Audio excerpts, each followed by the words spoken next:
Apa yang sedang kalian lakukan?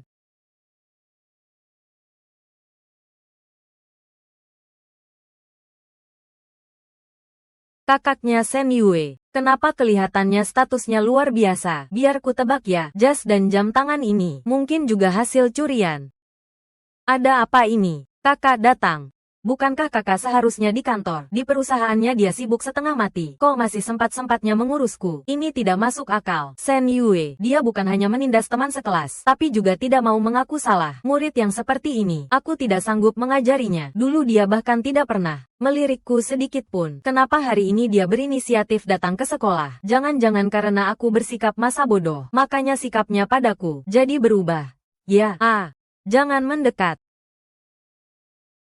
Ini bukan hasil yang kuinginkan. Benar saja, buah jatuh tidak jauh dari pohonnya. Kakak beradik ini berpakaian necis. Tapi di belakang, semuanya melakukan hal-hal licik dan rendahan. Bu Guru, menurutku lebih baik lapor polisi. Tangkap saja kakak beradik itu sekaligus. Aku tidak menyangka kalian yang berada di sekolah elit ini ternyata kelakuannya suka menindas orang yang lebih lemah. Kakaknya Shen Yue, bukannya aku mau ikut campur, tapi anakmu itu benar-benar tidak punya sopan santun. Kenapa mereka tidak menindas orang lain, tapi hanya menindas Shen Yue? Maksudmu, adik kami ditindas itu memang sudah sepantasnya.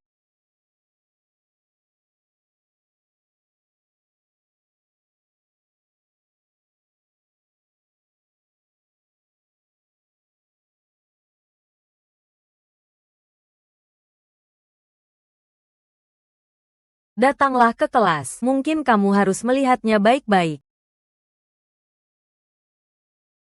Pak Tuali, Presdirsen. Presdirsen, dengarkan penjelasanku. Guru ini baru saja datang. Ada beberapa hal yang belum dia pahami. Apa kau tidak punya mata? Murid di kelasmu sendiri mengalami insiden seburuk ini. Kau tidak menghukum biang keladinya, malah melampiaskannya pada korban. Murid yang jadi korban. Beginikah caramu menjadi seorang guru? Pak Tuali, bukan seperti itu. Kelas kami semuanya murid baik. Mereka tidak akan nindas orang tanpa alasan. Itu mereka. Mereka dilempari tas oleh Shen Yue. Makanya, tadi aku dengar Bu Guru bilang, mau menyuruh orang tua Yuyu untuk introspeksi diri. Sekarang aku ada di sini. Coba katakan, kau mau aku introspeksi soal apa? Presdirsen, Anda ini. Itu hanya beberapa guru di sekolah yang picik. Bicara sembarangan. Kenapa Anda menanggapinya dengan serius? Presdirsen, Anda tidak perlu introspeksi. Yang perlu introspeksi adalah orang lain. Siapa yang melakukan semua ini? Maju ke depan. Kalau kalian tidak mau mengaku, maka akan kuhukum semua. Aku hanya mengingatkan satu hal, masalah ini tidak akan bisa diselesaikan dengan mudah, bahkan akan berdampak pada orang tua kalian, sama seperti yang sering kalian lakukan. Pikirkanlah baik-baik. Bu Guru, itu Sang Junyu. Pagi-pagi sekali Sang Junyu sudah bilang kalau Shen Yue itu penipu. Benar, Sang Junyu yang memulainya. Aku bersaksi, itu Sang Junyu. Sang Junyu. Ya, segera panggil orang tuamu ke sini. Bukan hanya itu. Presdirsen, begini. Bagaimana kalau beri sekolah kami sedikit waktu? Kami pasti akan memberimu jawaban yang memuaskan. Setelah mengamati caramu bertindak tadi, aku jadi tiba-tiba mengerti kenapa sekolah ini bisa jadi seperti ini. Ini juga kelalaian keluarga Shen. Bisa-bisanya mengirim Yuyu ke tempat semacam ini. Apa? Adakan rapat dewan direksi hari ini, ganti Pak Tuali, dan pecat semua guru yang moralnya rusak. Semua kerugian yang ditimbulkan akan ditanggung oleh keluarga Shen. Baik. Hentikan semua kerjasama perusahaan yang berhubungan dengan semua murid di kelas ini. Dan kirimkan pesan pada orang tua mereka sebelum pelaku sebenarnya ditemukan. Keluarga Shen akan menekan mereka dengan sekuat tenaga.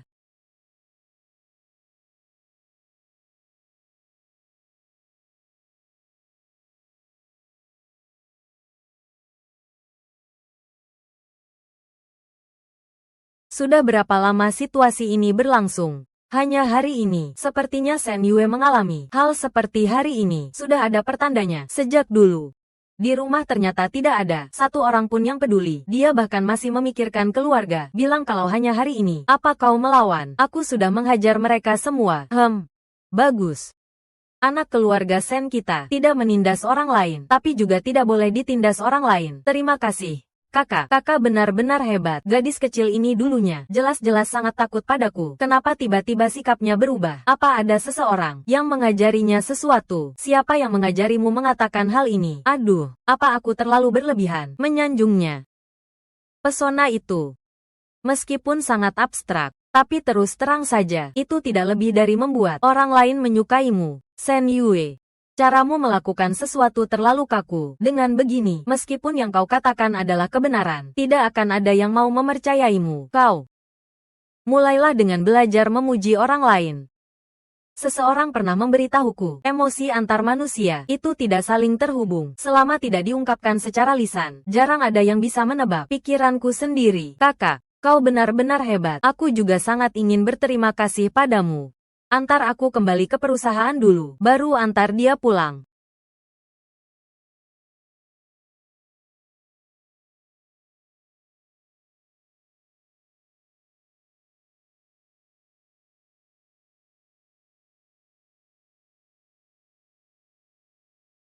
Tunggu. Ganti arah.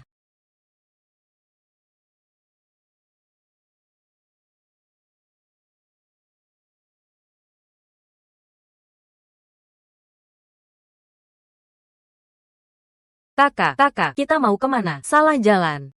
Ke perusahaan.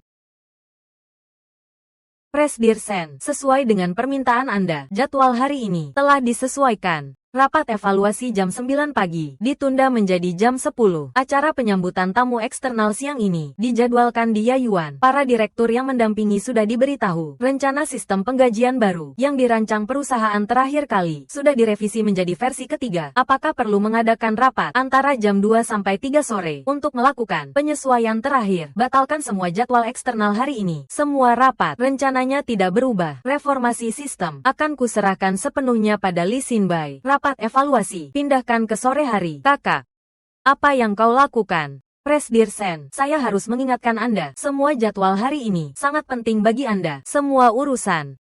Tidak ada yang lebih penting daripada membelikan baju untuk adikku sekarang. Ini semua. Dan yang ini juga.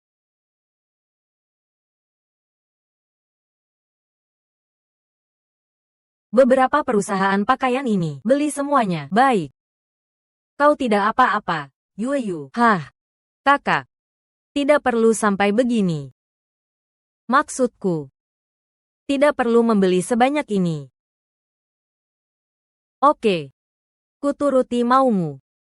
Perusahaan pakaian yang tersisa, kita beli lain kali. Baik, tuan muda.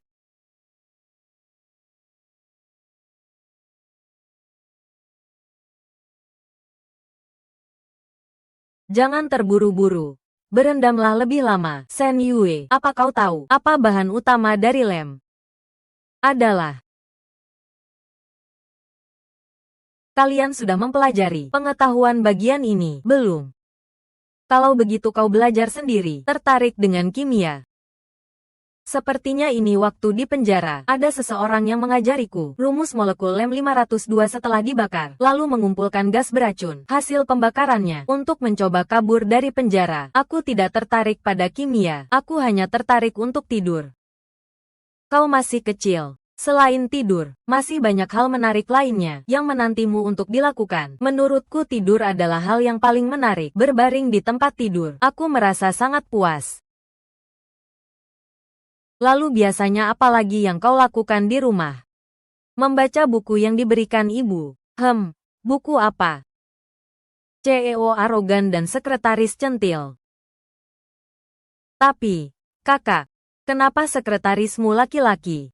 Agar tidak terjadi plot seperti di bukumu itu, makanya aku butuh sekretaris pria. Kakak, kalau begitu apa sekretarismu juga duduk di pangkuanmu? Shen Yue.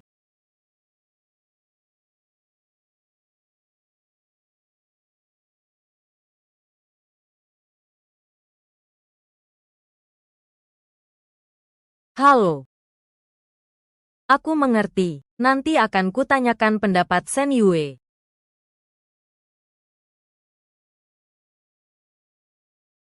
Tadi keluarga meneleponku, bilang kalau keluarga Sang Junyu datang untuk meminta maaf padamu. Sekarang mereka seharusnya masih menunggumu di rumah. Kakak. Aku tidak mau bertemu Sang Junyu. Bukankah gadis ini dulunya sangat menyukai Sang Junyu? Kenapa bisa? Apa kau percaya pada kakak? Percaya.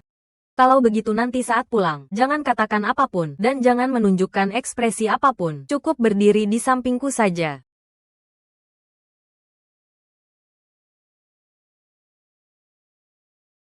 Paman Zhang, kau pulang duluan saja. Bantu aku antarkan surat laporan ini pada ayah dan ibuku. Baik, Tuan Muda. Coba kulihat.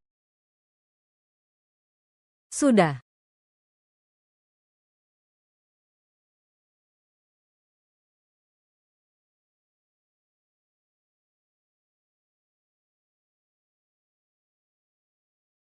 Bos, cepat ke sini. Ada orang di sini. Ayo pergi, pergi, pergi, pergi. Jelas-jelas dia yang memukulku duluan. Kenapa aku yang harus minta maaf? Kamu. Rumah mereka sebesar ini. Bagaimana mungkin? Biasanya, Sen Yue juga tidak terlihat seperti nona muda. Set. Pelankan suaramu. Keluarga Sen di seluruh provinsi ini itu sangat terkenal. Astaga, lihatlah setiap barang di sini. Semuanya tidak bisa kita bandingkan. Seperti masuk ke dalam istana. Benar. Memangnya kenapa kalau kaya? Bukankah dia juga berusaha keras mendekatiku untuk menarik perhatianku? Cepat pergi. Ayo, ayo, ayo. Anak ini. Si Junyu, biasanya di rumah, kami selalu mendidiknya untuk melindungi adik Yue baik-baik. Sebenarnya dia selalu melakukannya dengan baik. Hanya saja hari ini, dia tidak pergi sekolah bersama Yue. Tak disangka, malah terjadi hal seperti ini. Junyu, cepat minta maaf pada Paman Sen dan Bibi Su. Nanti kalau adik Yue sudah pulang, kau minta maaf lagi pada adik Yue baik-baik. Ya, oke. Masalah ini juga tidak bisa sepenuhnya menyalahkan Junyu. Kami juga salah. Tidak disangka, di dalam sekolah yang begitu terkenal, juga ada kejadian seperti ini. Tadinya, kami tidak ingin Yue Yu hidup terlalu istimewa. Hanya ingin dia menikmati kehidupan sekolah yang normal. Tak disangka. Sebenarnya, putri kecil seperti Yue kita ini, putri kecil seperti ini, seharusnya dibiarkan tahu sejak kecil kalau dirinya berbeda dari orang lain. Dengan begitu, bisa mencegah orang-orang dengan niat jahat untuk sengaja mendekat. Oh ya, itu. Biasanya, bukankah Yue Yu pergi ke sekolah bersama Sang Junyu? Hari ini, kenapa tidak melihat mereka bersama? Bicara. Kenapa hari ini tidak pergi sekolah bersama Yue Yu? Hari ini dia tidak menjemputku. Dasar brengsek. Dia tidak datang. Apa kau tidak bisa menghubunginya duluan? Masih berani kau menyebut dirimu laki-laki? Aku saja malu melihatmu. Sudahlah, tenangkan dirimu. Yue hari ini pasti ada alasannya. Makanya dia tidak mencari Junyu. Bukan salah Junyu. Tuan. Nyonya, Tuan Muda Sulung, menyuruhku untuk melaporkan surat laporan yang dikirim dari pihak sekolah. Bacakan. Jiang Ruan, karena cemburu pada Sen Yue yang setiap hari bisa bersama Sang Junyu, pergi dan pulang sekolah. Jadi, setiap kali ada kesempatan, dia diam-diam memasukkan obat pencahar ke dalam makan siangnya. Insiden kali ini juga yang paling parah dibuat olehnya. Dia bilang, dia pasti akan memberi Sen Yue pelajaran yang setimpal, agar dia tidak berani lagi mendekati Sang Junyu. Aduh, Presdir Sen, ini semua hanya omong kosong anak-anak. Sebenarnya situasinya mungkin tidak seperti ini. Cukup. Masalah ini tidak perlu didiskusikan lagi. Sudahlah. Tunggu sampai si sulung kembali baru kita bicarakan lagi. Hei. Setelah masuk, jangan bicara, jangan menunjukkan ekspresi apapun. Ingat. Anak baik.